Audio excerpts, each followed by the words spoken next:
할렐루야. 살아계신 하나님께서 이 시간도 우리와 함께 하심을 믿습니다. 오늘은 다니엘서 1장 17절부터 21절 말씀 가지고 Unshakable 세 번째 시간으로 나의 믿음이 조롱받을 때라는 제목으로 하나님 말씀 증거하도록 하겠습니다. 우리는 지난 시간에 다니엘이 서 있던 그 삶의 배경을 살펴보았습니다. 당시 가장 강력했던 바벨론 제국은 지금의 이라크 지역에 해당되죠. 이 바벨론 제국의 느부갓네살 왕이 예루살렘 성을 함락시키고 인구의 25%를 포로로 잡아갔고요. 70년 동안 포로 생활하게 했습니다. 전쟁 포로 중에 10대의 다니엘이 포함되어 있었습니다. 이 느부갓네살 왕은 전쟁 포로들을 교화시키려고 세뇌 교육 프로그램을 만들었습니다. 너희는 바벨론 사람으로 만들 것이다. 너희는 하나님을 잊게 될 것이고 성경도 잊게 될 것이고 이것을 위해서 3년 동안 이 프로그램에 참여하게 될 것이다. 이런 프로그램이었습니다. 다니엘과 그의 세 친구들은 이 세뇌 프로그램에 뽑히게 되었고 교육받게 됐습니다. 그들이 배우게 될 과목들은 철저하게 하나님을 부정하는 내용들이었습니다. 왜냐하면은 이 바벨론 제국의 이 바벨론 문화는 신은 셀 수 없이 많다는 이 다신론을 믿는 문화였고 이런 것에 근거한 교육 시스템을 가지고 있었기 때문에 그렇습니다. 신은 오직 하나님 한 분이라고 믿는 다니엘과 세 친구들이 이런 프로그램을 잘 마칠 수 있을까요?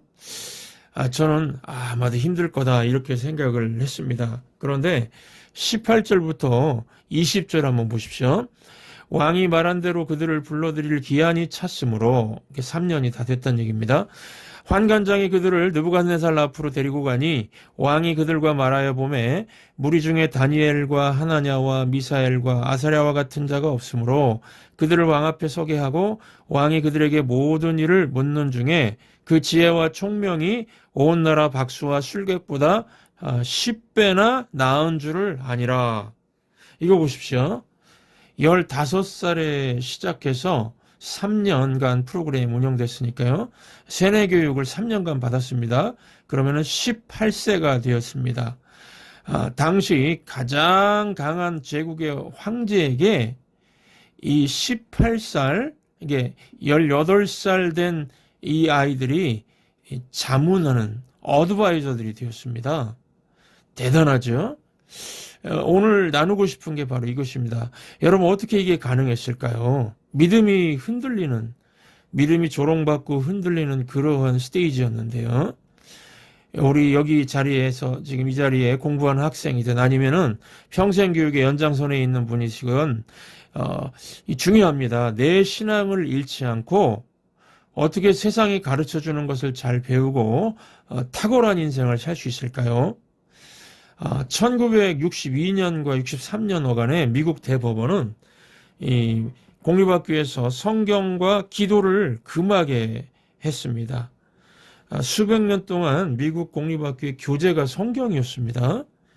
거의 모든 미국 명문 아이빌리그 학교들이 이 목회자들 훈련하기 위해서 목사들이 세웠다는 거 아십니까? 미국의 모든 교육은 크리스천이 시작했습니다. 하버드 대학도요. 목회자 훈련을 위해서 존 하버드가 세웠습니다. 예일 대학도 프린스턴도 마찬가지였습니다. 모든 명문 아이비 리그 학교들이 크리스천들을 교육하기 위해 세운 학교들입니다. 코넬 대학만 하나 예외일 겁니다. 코넬 대학만 빼고요. 그러니까 300년 이상 이어진 성경 교육을 대법원이 갑자기 공립학교에서 금한 것입니다. 그런데 여러분 문제는 대법원에서 하나의 종교를 기독교를 금한 것으로 끝난 게 아니었습니다. 기독교를 금하고 다른 종교를 대체하는 걸로 결정했다는 게 문제입니다. 무슨 종교일까요? 세속적 인본주의라고 하는 종교입니다. 이 세속적 인본주의는 계시 없는 종교, 즉 하나님 말씀, 성경이 없는 종교입니다. 이게 무슨 의미가 있는가 하면요. 그때부터 지금까지 공립학교에서 교육받으면서 성경을 조롱하는 사람들도 있었을 것이고 신앙도 공격도 받았을 것이고 또 가치관도 반박을 당했을 것이고 하나님 믿는다고 비웃음 당했을 것이고요. 성경에 근거한 도덕적인 입장이나 윤리관도 비웃음 당했던 일들이 이런 것들이 일어날 수밖에 없었다는 것입니다. 왜냐하면 종교가 바뀌었으니까요. 오늘날 많은 학교들이 나의 정체성의 문제, 성적 취향의 문제, 삶의 목적, 인생의 의미 등 많은 중요한 것들에 대해서 잘못된 교육을 받고 있습니다. 이런 상황 속에서 어떻게 제대로 우리 자녀들 교육시킬 수가 있을까요? 우리 어른들이 학생들, 자녀들, 손주들에게 문제가 뭔지 또 해결책이 무엇인지 알려줄 필요가 있지 않습니까? 이거는 직장 생활하면서도 계속해서 부딪힐 문제들인데요. 여러분 어떻게 하면은 학교에서 또 비즈니스 하면서 일하면서 우리의 신앙을 잃지 않고 이 다니엘과 세 친구들처럼 탁월한 삶을 살 수 있을까요? 첫 번째입니다. 미리 하나님 편에 서겠다고 결정하고 살라는 것입니다. 학교 가기 전에, 직장에 출근하기 전에 미리 하나님 앞에 서겠습니다. 결정하고 가시기 바랍니다. 요한복음 16장 33절 보시면 예수님이 이런 말씀하셨습니다. 세상에서 너희가 환난을 당할 것이다.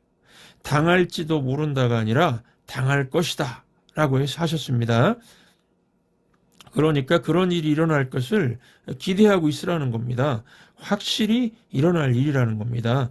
학교에서, 직장에서, 어디서나 믿음이 공격당하는 것에 놀라지 말라는 것입니다.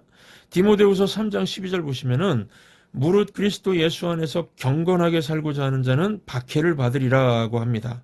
그러니까 내 삶에 박해가 없다는 것은 무슨 뜻입니까?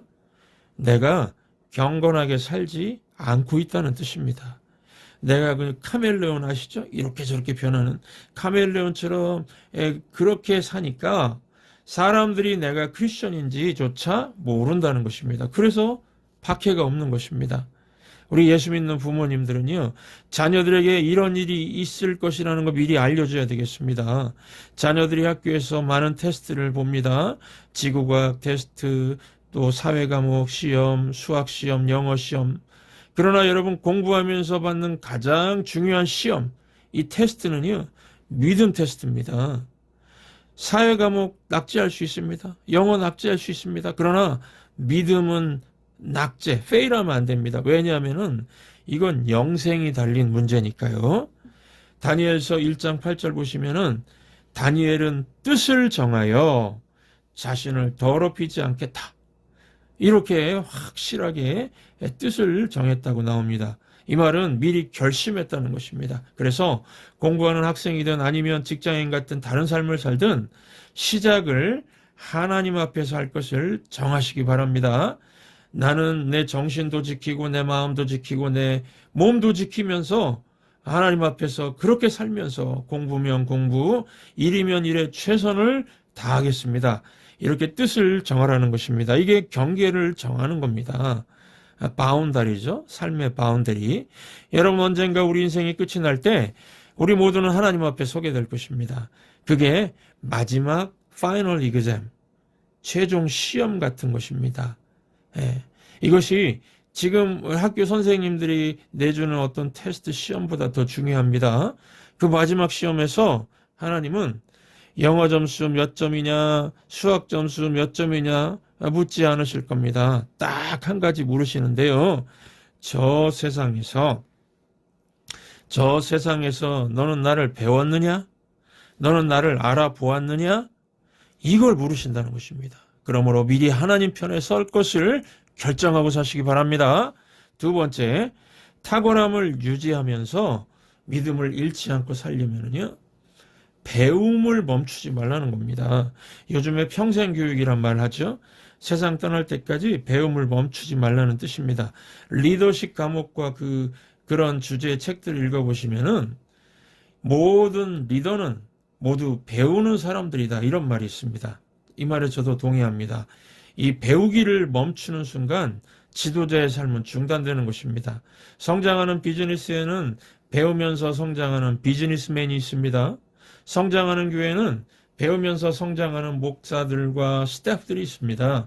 성장하는 단체들도 보면은 배우면서 성장하는 리더들이 있습니다. 배우면서 성장하는 것을 중단하면은 비즈니스나 단체나 목회나 모든 것이 다 중단될 것입니다. 모든 리더는 그래서 모두 배우는 자라는 것입니다. 성경 말씀 잠언 19장 8절 보시면요. 지혜를 얻는 자는 자기 영혼을 사랑하고 명철을 지키는 자는, 이 말은 배우기를 즐겨하는 자, 그런 뜻입니다. 복을 얻으리라. 성공을 주시리라, 그런 뜻입니다. 여러분 성공하고 싶으시죠? 모든 관계들도 잘 되고 커리어 직장에서도 잘 되고 재정 부분에서도 잘 되길 원하시죠? 삶의 모든 영역에서 잘 되기를 원하신다면 배우기를 중단하지 마시고요. 특별히 두 가지를 꼭 배우시기 바랍니다. 하나는 지식이고 또 하나는 지혜입니다. 지식과 지혜, 이 둘 다 중요하고요. 성공적인 삶을 사시는데 필수적입니다. 그런데 이 지식과 지혜는 같은 것은 아닙니다. 지식은 교육과 경험을 통해서 얻는 정보입니다. 교육과 경험을 통해서 더 많이 배우고 더 많이 알 수 있습니다. 많이 알면 알수록 어떤 일을 보다 잘 성취할 수 있고 삶에서 일어나는 문제 해결 능력도 좋아질 것입니다. 지식, 이 인포메이션, 정보를 통해서요. 반면에 지혜는 무엇인가? 지혜는 하나님 관점에서 보고 대응하는 것입니다. 인간관계, 재정 문제, 또 직장, 직업, 이런 것들 하나님 관점에서 바라보고 대응하는 것, 이게 지혜입니다. 그래서 지식은 책에서 얻지만은 지혜는요, 지혜의 근본이신 하나님께만 얻을 수가 있습니다. 제가 미국에서 26년 살면서 만난 분들 중에 어떤 분들은 참 아는 것도 많고요. 지식이 풍부했는데 지혜가 없었습니다. 그래서 관계에 실패하는 것을 봤습니다. 공부해서 학위도 많고 자격증도 많았는데 지혜가 없어서 파산되는 걸 봤습니다. 지식은 있었지만 지혜가 없었기 때문입니다.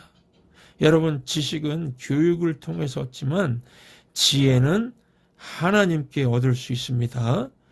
이게 하나님으로부터는 지혜를 배우지 못하니까 파산하고 또 관계에 실패하고 그러더라는 것입니다. 여러분, 우리가 지혜를 얻게 되면 생기는 변화 중에 하나는 삶의 의미를 이해할 수가 있다는 것입니다. 많은 사람들이 학교 다닙니다. 고등학교 졸업하고 대학 들어가고 대학 졸업하고 대학원 공부하고 졸업하는데 여전히 모르겠다고요. 모르겠다고 질문하는 게 있습니다. 잘 들어보면요. 나는 누구입니까? 모르겠습니다. 나는 어디서 와서 어디로 갑니까? 모르겠습니다. 산다는 게 무엇입니까? 내가 살 이유가 있을까요? 삶의 목적이 무엇입니까? 잘 모르겠습니다. 자꾸 이런 질문을 또 하고 합니다. 왜 여전히 이런 질문을 하는 것일까요? 학교에서 배우는 지식 가지고는 해결이 안 되기 때문입니다. 이 삶의 토대가 되는 이런 깊은 질문에 대한 답은 지식이 아니라 지혜를 얻어야 해결되는 것입니다. 이 모든 것들의 정답은 하나님에게서만 그래서 오는 것입니다. 그래서 지식뿐만 아니라 하나님으로부터 지혜를 배우는 것을 멈추지 마시기 바랍니다.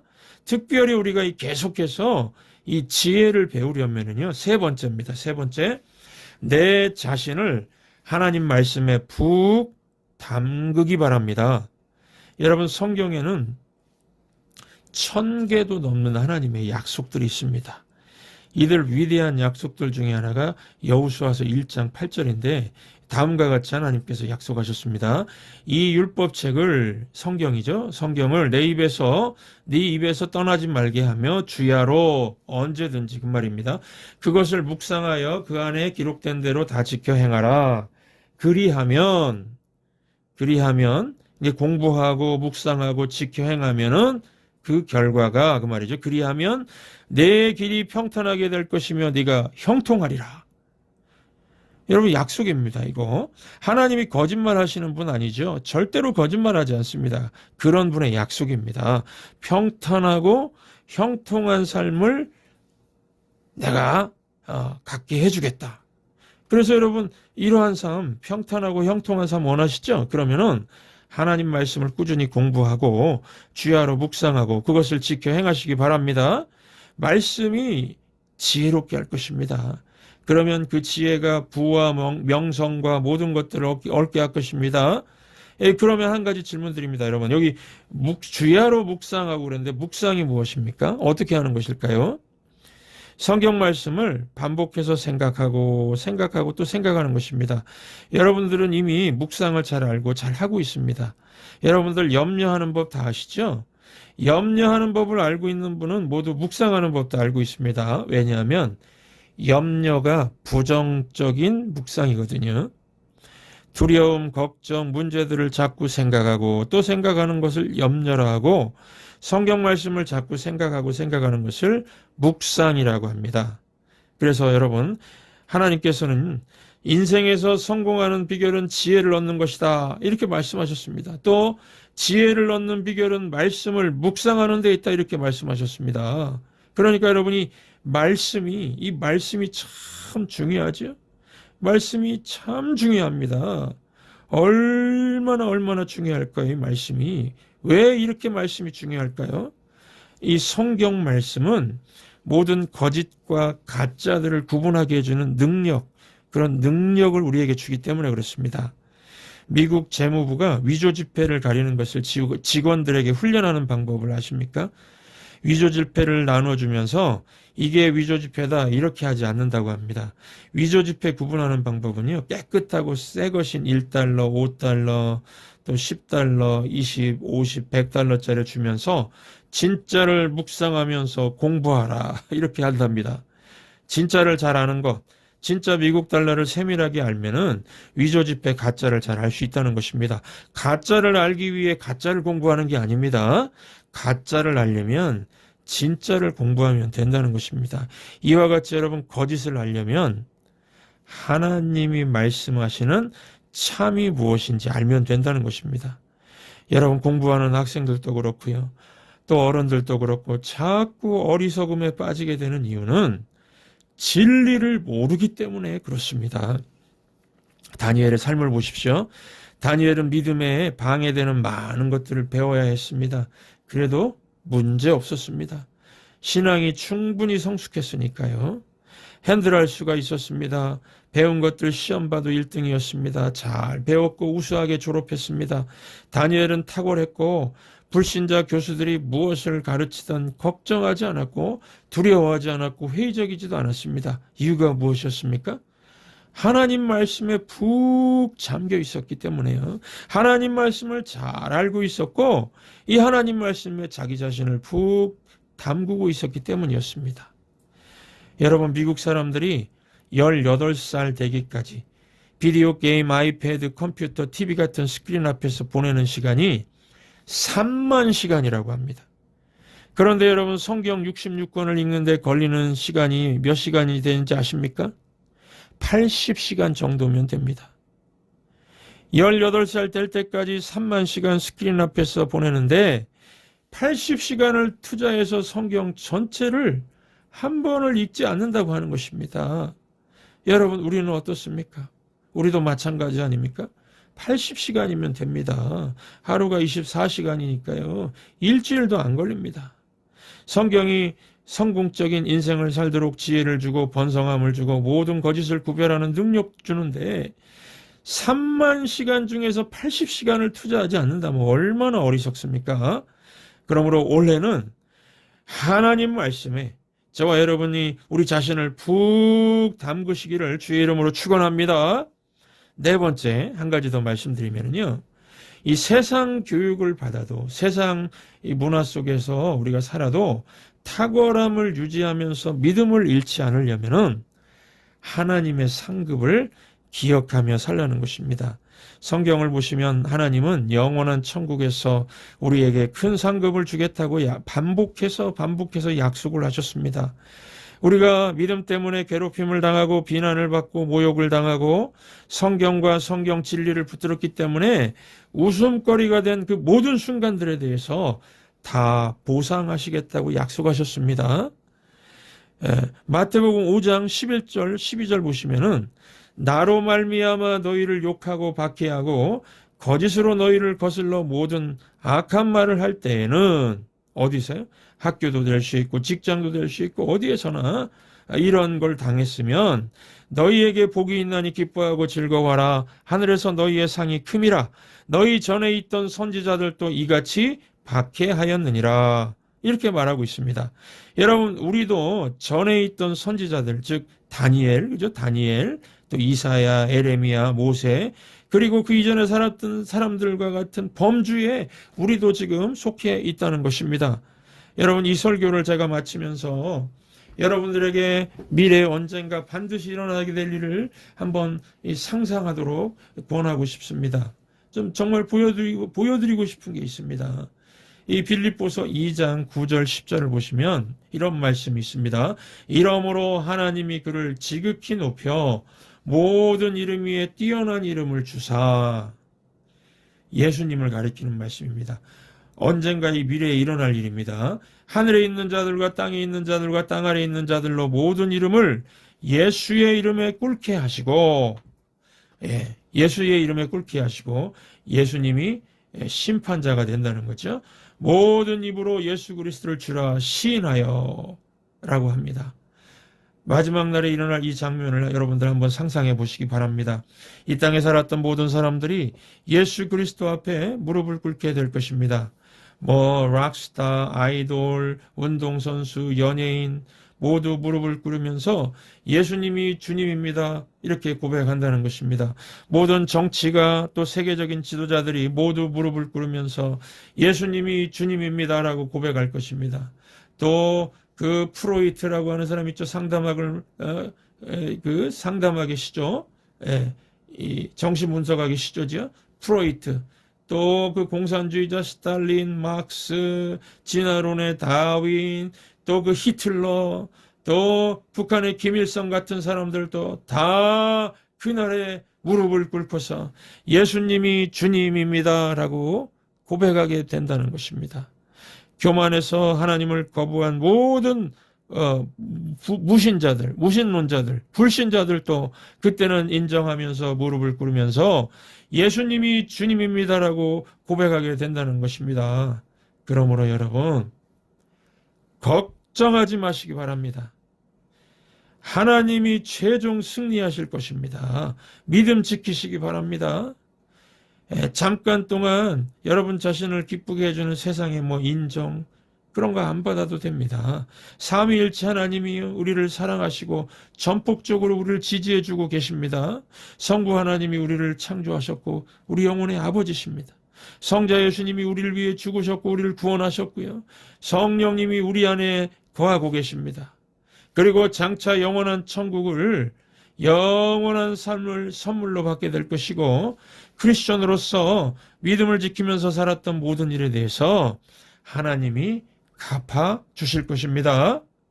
여러분, 이 세상을 구름 같다고 말을 합니다. 아침 구름 보셨습니까? 해가 나오기 전에 잠깐 있다가 사라져 버립니다. 구름 같은 이 세상 그렇게 말하죠. 정말 잠깐입니다. 100년도 잠깐입니다. 제가 아는 어떤 목사님 50년 목회하시고 은퇴하시면서 하시는 말씀이 목사 안수 받은 게 어제 같았습니다. 어제 같았대요. Yesterday. 어제. 금방 지나갔다는 것입니다. 50년이요. 100년도 그러니까 어제 그제 같은 거지요. 여러분, 금방 지나갑니다. 우리가 믿음을 지키시기 바랍니다. 그런데 우리가 한번 믿습니다 하고 믿는 건 쉽습니다. 50년, 60년, 70년 믿는 것은 결코 쉽지 않습니다. 세상이 나의 믿음을 조롱할 때 흔들릴 수 있습니다. 그럴 때 우리 오늘 말씀 붙들고 이 말씀을 기억하시면서 다니엘을 생각해 보시기 바랍니다. 다니엘처럼 흔들리지 마시고 천국문 앞에까지 그냥 한눈 팔지 않고 달려가는 저와 여러분들 되시기를 주의 이름으로 축원합니다.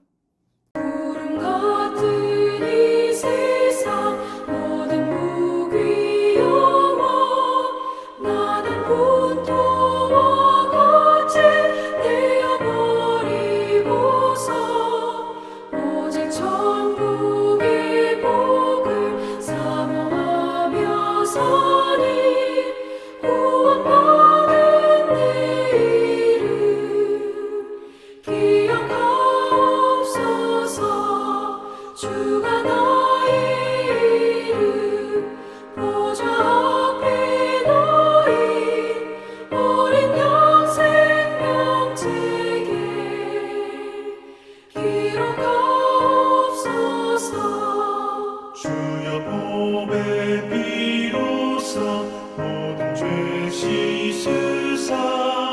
나의